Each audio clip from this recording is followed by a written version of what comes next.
आखाती देशामध्ये सुरू असलेल्या युद्धजन्य परिस्थितीचा फटका जो आहे तो सोलापुरातील रिक्षा चालकांना बसताना आपल्याला पाहायला मिळत आहे। सोलापूर शहरातील एलपीजी जे पंप आहेत एलपीजी गॅसचे ते काही ठिकाणचे पंप बंद आहेत। त्या ठिकाणी एलपीजी गॅस उपलब्ध नसल्यामुळे जे आहेत ते त्या ठिकाणचे पंप बंद आहेत। सोलापूर शहरातील जुळे सोलापुरातील एकाच ठिकाणी जो आहे तो हा एलपीजी गॅसचा पंप जो आहे तो सुरू आहे आणि त्यामुळे जे आहे ते या पंपावरती 1 ते 1.5 किलोमीटरच्या रिक्षा चालकांच्या रांगा ज्या आहेत या ठिकाणी लागल्याचे आपल्याला पाहायला मिळत आहे। एकंदरीत पाहिलं गेलं तर आखाती देशाच्या युद्धजन्य परिस्थितीचा फटका सोलापुरातील रिक्षा चालकांना देखील जो आहे तो मोठ्या प्रमाणात बसलेला। एकंदरीत पाहिलं गेलं तर एलपीजी गॅस जो आहे तो या अगोदर साधारणपणे 55 रुपयाला मिळत होता, मात्र आता तो 85 रुपये पर्यंतचा भाव जो आहे तो या एलपीजी गॅसचा जो आहे तो गेलेला आहे। त्यामुळे सोलापूर शहरातील रिक्षा चालकांना आर्थिक भुर्दंड देखील आहे तो या दरवाढीमुळे जे आहे तो सोसावा लागतो। त्यामुळे एकंदरीत पाहिलं गेलं तर राज्य शासनाकडून लवकरात लवकर एलपीजी गॅसचा पुरवठा सुरळीत करावा अशी मागणी देखील आहे ते रिक्षा चालकांकडून करताना आपल्याला पाहायला मिळत आहे। वसीम आतार, लोकशाही न्यूज, सोलापूर। बोलो क्या परिणाम है, क्या है? मी सकाळी 6:30 ला गाडी लावली, अजून 5वा 6वा नंबर आहे। आता आम्हाला माहित झालं आम्ही दुसऱ्या देशावर अवलंबून आहे। आम्हाला माहित नव्हतं, आम्ही हे समजत होतो आमच्या देशात ही गॅस मिळतंय। आता माहित झाला इराण इराकने येते। त्यासाठी मला प्रशासनाला विनंती आहे, अख्ख्या गोरगरीब हे बघा 200-300 रुपये धंदा करायचं, गॅस घालायचं त्याला 3-4 तास लागतात। कसं करायचं गरीब लोकांनी?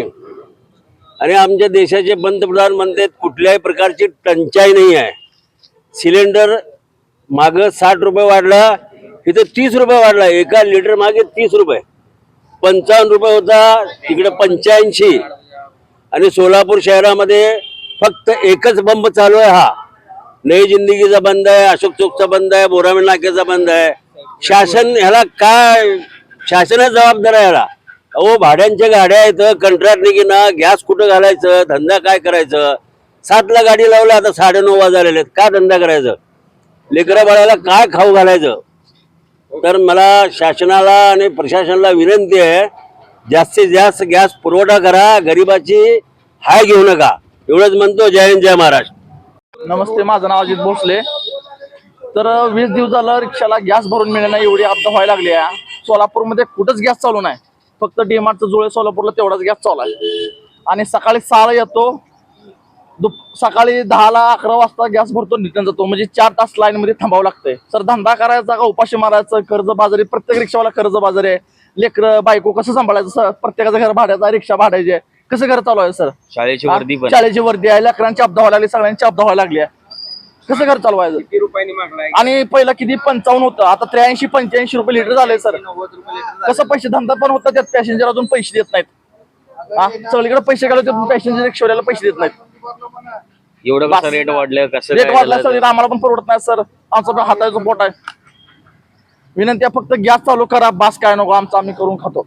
गॅस फक्त चालू करा सर, आणि दुनियाचा महाग गॅस भरून मिळायला लागला गॅस।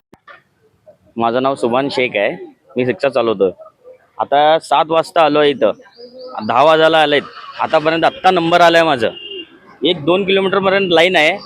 नई जिंदगी, बोरामणी नाका, सूत मिल सगळं पंप बंद, फक्त एकच पंप चालू आहे धुळे सोलापूरचं। आता वर्ध्याचा टाइम झालाय आमचं, लेकरं पूर्ण वाट बघत आहेत। आता गॅस भरावं का लेकरांना घेऊन जाव? पॅसेंजर पण रेट वाढून काय देत नाही, काय नाही, ते आम्हाला असं त्रास व्हायला आहे। फक्त गॅस चालू करून द्या आम्हाला बस। किती दिवसापासून ही आता परिस्थिती 20-25 दिवस झालं, 20-25 दिवस पासून असंच लाईन, सकाळी रोज सकाळी लाईन लावालेत, बाकी काय नाही। बस आम्हाला गॅस चालू करून द्यावं। लोकशाही मराठी ऐका, पहा, जागरूक रहा।